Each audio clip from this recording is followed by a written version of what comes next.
How did Cody Ko go from being the poster child of YouTube to being the most hated person on the platform in just a week's time? I mean, I hooked up with Cody Ko when I was 17 and he was 25. Yeah, it happened.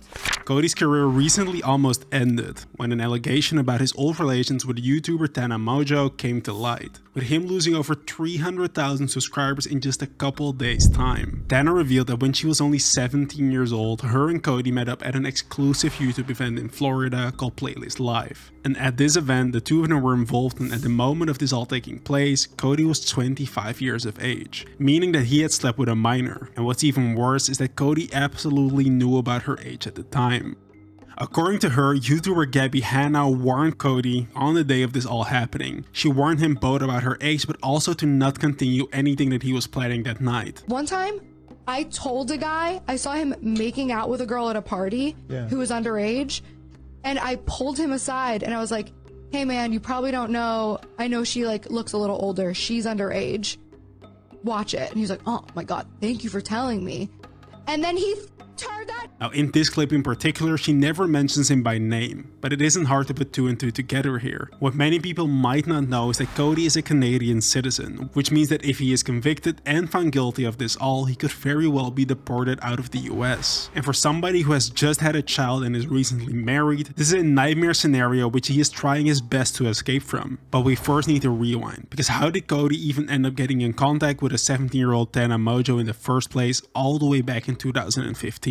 Cody moved from Calgary in Canada all the way to the US as a college student and graduated from Duke University in 2012. And after this, he started working full-time as a software engineer. He developed and sold a semi-successful app and started to create content on Vine. This would help him have enough money saved up to move to Los Angeles and give his dreams of becoming a full-time YouTuber a real shot. Eventually, he would then start his channel and become popular enough to be invited to Playlist Live, an old convention for content creators to meet up with each other and interact with their fans. This is exactly when Cody and Tana would first cross paths and where everything would end up happening. And as the age of consent in Florida is 18 years of age, Tana was considered a minor who could not give consent to anything that happened on his evening. And to make things even worse, while Tana was 17 at the time, Cody was a fully functioning adult at 25 years old. And he absolutely should have been the adult in the situation to cut things off. But as we now know, this is not what happened. After they slept with each other, the two of them would end up collaborating while spending time together in LA just a few weeks later. And the atmosphere in the room was clearly awkward, much like what you would come to expect when two people with an 8-year age difference would interact with each other in a similar manner.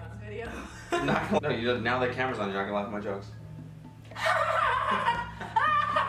Don't check out his channel. I'm literally not even gonna link it, but you're gonna have to Google his name. And the comments confirm it. Cody repeatedly saying she's a teen and while actively hooking up with her. Dude, the way he is obviously checking her out is crazy. But even back in 2015, when this video was posted, people already sensed that something was off between the two of them. And it clearly wasn't just the vibe of two YouTubers making a collaboration together. I feel like a third wheel watching this. I didn't know Iggy Azalea and Enrique Iglesias were dating. Watch his eyes at 0030. This last comment specifically refers to Cody being caught on camera staring at Tana's body. But what other signs even are there that accuse Cody of anything ever happening between the two of them? As mentioned earlier, YouTuber Gabby Hanna made it known that she informed Cody of Tana's age at the time. Not only would this make Cody guilty of being involved with a minor at the time, this also means that she's another person who was physically present when this all took place, and she's also capable of confirming it all. But with all of these testimonies being publicly made, Cody himself has been absolutely silent about this all. Most platforms related to him, like his main YouTube channel, his secondary YouTube channel, and the channel of his podcast Tiny Meat Gang,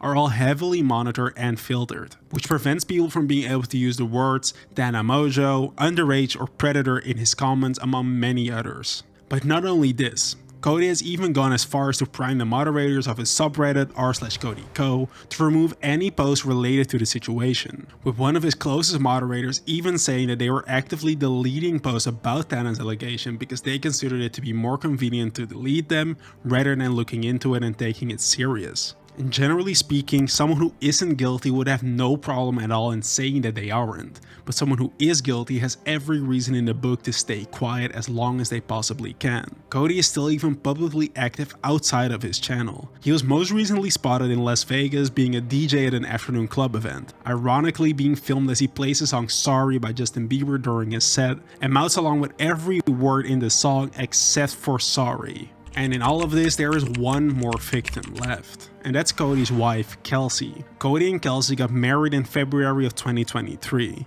and not long after that, the two of them became parents. As has been made very clear by now, Cody is the only person guilty of anything here, but yet, since his personal channels and his subreddit are all filtered and are blocking any mention of the situation, his wife's platform didn't get the same treatment. Her videos are overrun by comments of people searching for answers, making Cody's silence even worse and more painful. Ooh, ask Cody why all his moderators on Reddit are his creepy friends and why they are mass banning his own fans who are holding him accountable next. Can you please do 2024 Cody Ko dates a 17-year-old review? This won't go away. No matter how much you both ignore this won't go away. And no matter how much Cody's in the wrong here, his family and especially his wife don't deserve any of this hatred, as long as they haven't been aware of this for years and stayed quiet about this all. But it's clear that he won't step up and do anything about this, and until then, the eyes will remain on his wife Kelsey, but also on that of his close collaborators, like his best friend and podcast co-host Noel Miller, who has yet to say a single word, but also a creator like Brittany Broski, who has had multiple collaborations with Cody over the year, who did finally decide to speak out against the situation. She would take to Instagram and say the following: "I'm crushed to learn about the Cody allegations. If it's proven to be true, then it's extremely upsetting as his collaborator and longtime fan. I find all of this disturbing, inappropriate, and just flat out disappointing. But even this wasn't met positively at all. Especially due to her saying 'if' about Cody being proven guilty, which would insinuate that she doesn't fully believe he is guilty just yet, regardless of the amount of evidence that's publicly out there already. Even then, Britney did nothing wrong and she shouldn't get any fingers pointed at her either. Cody is the person who should. But unfortunately, time and time again, it has been proven that the best step for these celebrities to take is remaining quiet until something new shows up and takes the limelight from them. And while watching this, many of you might be thinking that Cody could potentially be innocent, or that he didn't even know how big of a deal this all was. Tana admitted that even a year ago she considered speaking out about the situation again. Cody then conveniently texted her and asked if the two of them were alright, by simply texting "Are we good?" as he was just about to get married and was stressed about what could happen with the situation if it came to light. Like, there was a while ago where I think I said something about it online and it was starting to surface, and he texted me like, "Are we good?" and was like, I said yeah, and like he was like, "My wedding's coming up," like yada yada yada, and I was. At this point, with the amount of damning evidence that's out there against Cody in this all, everyone is just waiting for him to say anything about the situation and really take this serious. Because him actively being a DJ while all of this is going on is definitely not that. The first steps are seemingly already being taken, as Cody has officially stepped down from his podcast. But with people out for him to be deplatformed, removed from the US and even locked up, there might never be an official reply.